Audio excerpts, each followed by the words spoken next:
Assalamualaikum warahmatullahi wabarakatuh. Siswa cerdas Indonesia, selamat bertemu kembali di channel Yeti Ursel Bercerita. Kali ini kita akan membahas tentang surat pribadi dan surat dinas. Sebelum kita mulai, silakan amati dulu gambar ini. Kira-kira anak ini sedang apa ya? Benar, dia memang sedang membaca surat. Surat itu datang dari ibunya yang sedang bekerja di luar negeri.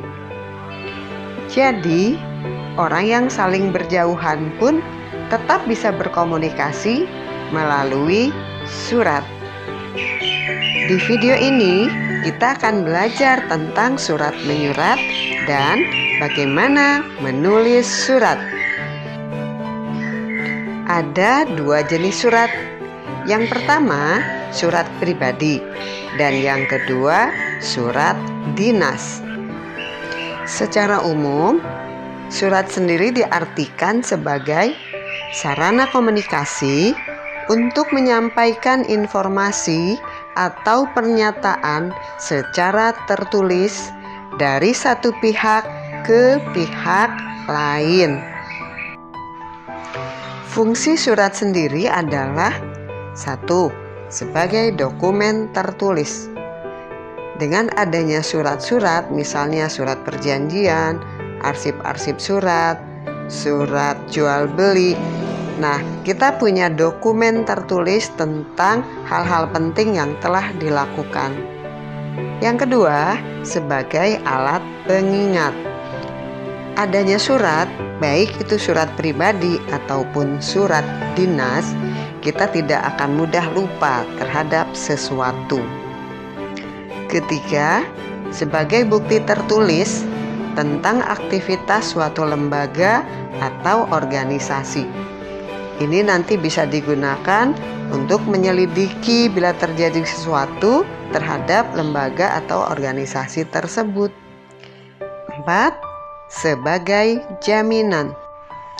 Jaminan berfungsi membuat orang yakin terhadap sebuah perjanjian. Pada bagian awal telah disinggung tadi bahwa ada dua jenis surat. Yang pertama, surat pribadi, dan yang kedua yaitu surat dinas. Mari kita pelajari kedua jenis surat ini.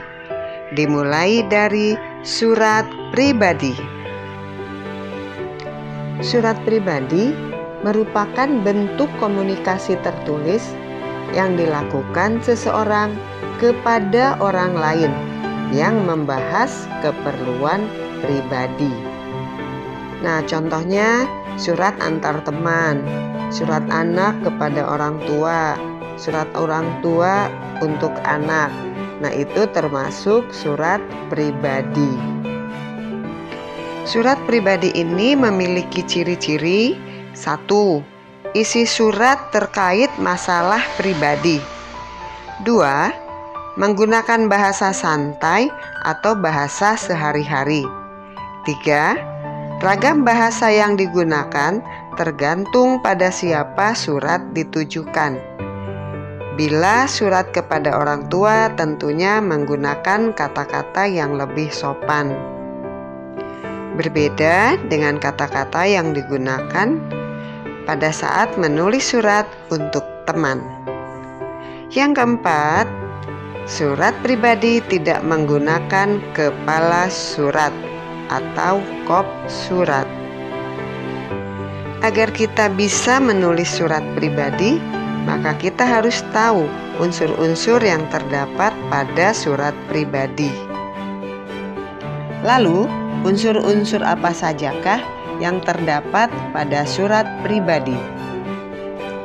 Yang pertama disebut juga titi mangsa, yaitu tempat dan tanggal surat. Yang kedua adalah alamat surat, yaitu kepada siapa surat itu ditujukan. 3. Salam pembuka. Banyak salam pembuka yang digunakan oleh pembuat surat. Misalnya, ada salam kangen, ada salam rindu, ada salam hormat bila kepada orang yang lebih tua.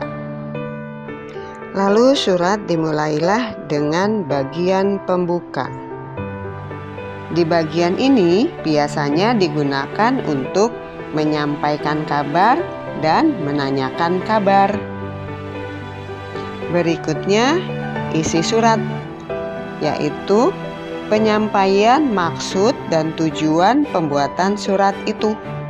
Misalnya ingin menceritakan pengalaman, atau ingin mengundang orang untuk menginap di rumah kita, atau meminta orang bercerita tentang sekolahnya yang baru, dan lain sebagainya. Selanjutnya adalah bagian penutup surat. Di bagian ini biasanya diisi dengan harapan-harapan atau doa-doa.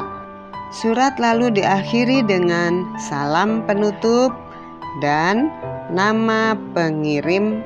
Sebaiknya surat pribadi pun ditandatangani. Jadi, surat pribadi memiliki 8 unsur. Jika kalian hendak menulis surat pribadi, maka ke-8 unsur itu harus ada. Selanjutnya kita akan belajar tentang surat dinas. Surat dinas adalah surat yang ditulis dalam situasi formal atau kedinasan yang berhubungan dengan instansi, lembaga, jawatan, atau organisasi. Surat dinas dapat pula dibuat oleh pribadi atau perseorangan dan ditujukan kepada lembaga, atau sebaliknya dari lembaga ke perseorangan, dan tentunya dari lembaga ke lembaga. Selanjutnya, perhatikan ciri-ciri surat dinas. Yang pertama, isi berkaitan dengan instansi atau organisasi yang bersifat resmi. 2. Menggunakan bahasa baku dan efektif. 3. Penggunaan kop atau kepala surat. Bahasa baku adalah bahasa yang sesuai dengan Pedoman Umum Bahasa Indonesia atau PUBI. Sedangkan kalimat efektif adalah kalimat yang singkat, padat, dan tepat. Berikutnya, mari kita kenali jenis surat dinas. Yang pertama, surat permohonan, yaitu surat yang digunakan untuk meminta bantuan pada instansi atau seseorang yang memiliki jabatan lebih tinggi. Contohnya, surat yang dibuat oleh kepala sekolah ditujukan kepada kepala dinas yang isinya permohonan bantuan buku-buku perpustakaan.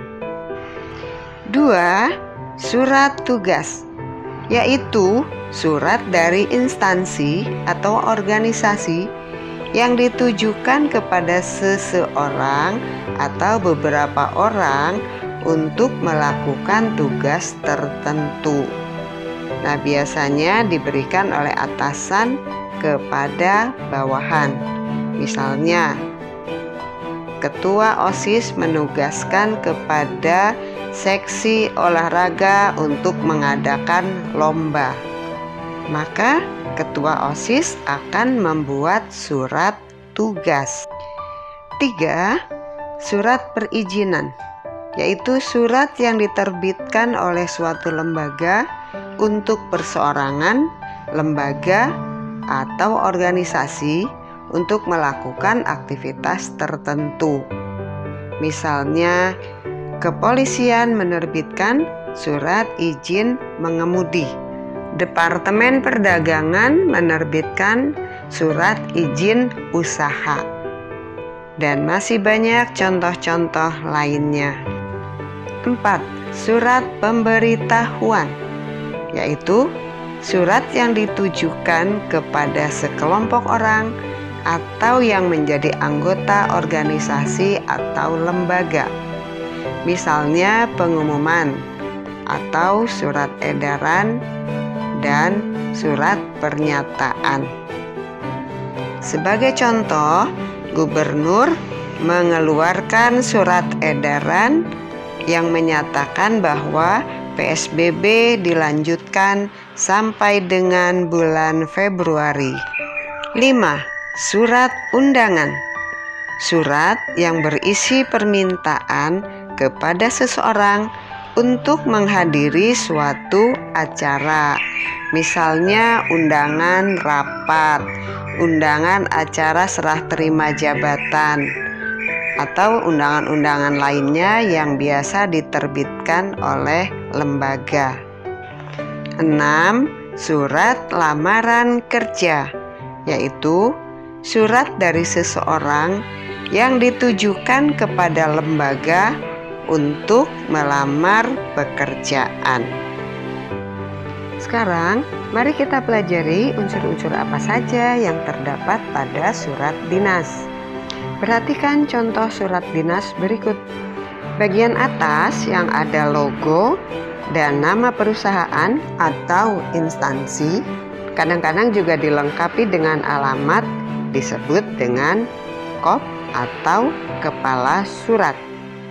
Dan bagian ini yang bertuliskan Jakarta 25 Juni 2019 disebut titi mangsa surat. Perhatikan, tulisan Jakarta pada titi mangsa oleh ibu dihilangkan. Mengapa?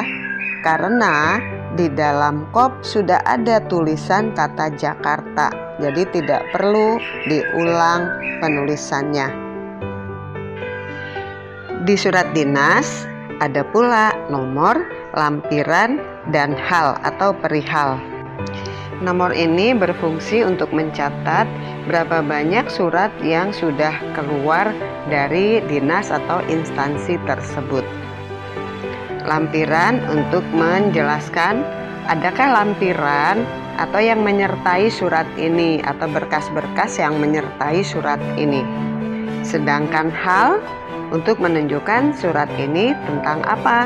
Misalnya surat undangan atau surat undangan rapat, surat pemberitahuan, dan lain sebagainya. Berikutnya adalah alamat surat atau tujuan surat. Nah, ini berfungsi untuk menunjukkan kepada siapa surat ini ditujukan. Yang harus diperhatikan di sini adalah penggunaan kata kepada. Kepada tidak boleh disandingkan dengan yang terhormat, karena dua-duanya sudah merujuk kepada orang yang dituju. Jadi pilih saja salah satunya.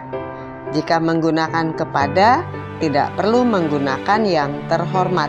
Begitu pula sebaliknya. Berikutnya adalah salam pembuka. Bagi orang muslim biasanya menggunakan kata Assalamualaikum warahmatullahi wabarakatuh. Tapi bisa juga dengan pembuka yang lain, misalnya menyapa dengan hormat, salam hormat, dan lain sebagainya. Nah, selanjutnya adalah pembuka surat. Pada bagian ini biasanya disampaikan alasan atau latar belakang diterbitkannya sebuah surat. Misalnya ada yang memulai surat dengan dalam rangka memperingati Hari Sumpah Pemuda. Nah, itu termasuk bagian pembuka surat. Pada contoh surat ini tidak mencantumkan alasan atau latar belakang ataupun tujuan di awal, tetapi ada di tengah-tengah surat. Nah, ini pun tidak masalah selama surat masih bisa dipahami. Berikutnya, bagian isi surat. Pada bagian inilah hal penting disampaikan, misalnya untuk mengundang, kapan, di mana, pukul berapa. atau maksudnya memberitahukan bahwa ada anak yang sudah 3 hari tidak masuk sekolah dan lain sebagainya. Dilanjutkan dengan penutup surat, biasanya berisi doa, harapan, atau permintaan maaf, juga bisa ucapan terima kasih. Diakhiri dengan salam penutup. Kemudian pengirim atau penanggung jawab surat serta ditandatangani. Langkah selanjutnya yang teramat penting adalah cobalah menulis surat untuk gurumu. Ceritakan perasaanmu karena tidak bisa belajar secara tatap muka. Bapak atau ibu gurumu pasti suka menerima surat darimu. Selamat berlatih dan tetap semangat. Jangan lupa tetap jaga protokol kesehatan.